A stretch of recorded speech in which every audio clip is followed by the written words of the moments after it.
আপনার জীবন সঙ্গী কে হচ্ছেন জানেন কি? আপনার ভবিষ্যৎ কিন্তু তার হাতেই। ছেলের জীবনে স্ত্রী আসলেই ম্যাটার করে। যখন একজন পুরুষ ও নারী একে অপরের শক্তি হন, তখনই একটা সম্পর্কের সৌন্দর্য ফুটে ওঠে। একজন জীবন সঙ্গী শুধুমাত্র পাশে থাকে না, বরং তার অদৃশ্য শক্তি দিয়ে স্বামীর সকল হতাশা দূর করে তাকে সফলতার দিকে নিয়ে যায়। স্বামীর খারাপ সময়গুলোতে ধৈর্য ধরে পাশে থেকে সাহস যোগান এবং সেই সময় মোকাবেলায় সাহায্য করেন। এর ফলে একজন বেকার পুরুষও ধীরে ধীরে সফলতার দিকে এগিয়ে যান এবং প্রতিষ্ঠিত হয়ে ওঠেন। কিন্তু বিপরীত চিত্রটাও দেখতে পাই আমরা। যদি ঘরের বউটি নেতিবাচক মনোভাবের বা খারাপ চরিত্রের হন, তাহলে একজন প্রতিষ্ঠিত পুরুষও ভেতর থেকে ভেঙে পড়েন। প্রতিনিয়ত সন্দেহ, অবিশ্বাস আর হতাশা তাকে ভেতর থেকে দুর্বল করে দেয়।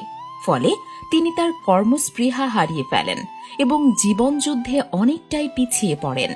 চোখের পলকেই তার ধ্বংস হয়ে যেতে পারে। আসলে স্ত্রী শুধু একজন সঙ্গিনী নন, তিনি তার চলার পথের সাহসের উৎস অথবা ধ্বংসের কারণ। তাই বিয়ে শুধুমাত্র একটি সামাজিক দায়িত্ব নয়, এটি জীবনের সবচেয়ে গুরুত্বপূর্ণ সিদ্ধান্ত। নিজের ভবিষ্যৎ এমন একজনের হাতেই তুলে দিন যাকে আপনি মন থেকে বিশ্বাস করতে পারেন। এমন একজনকে বেছে নিন যার কাছে আপনার স্বপ্নটা তার স্বপ্নের মতোই গুরুত্বপূর্ণ।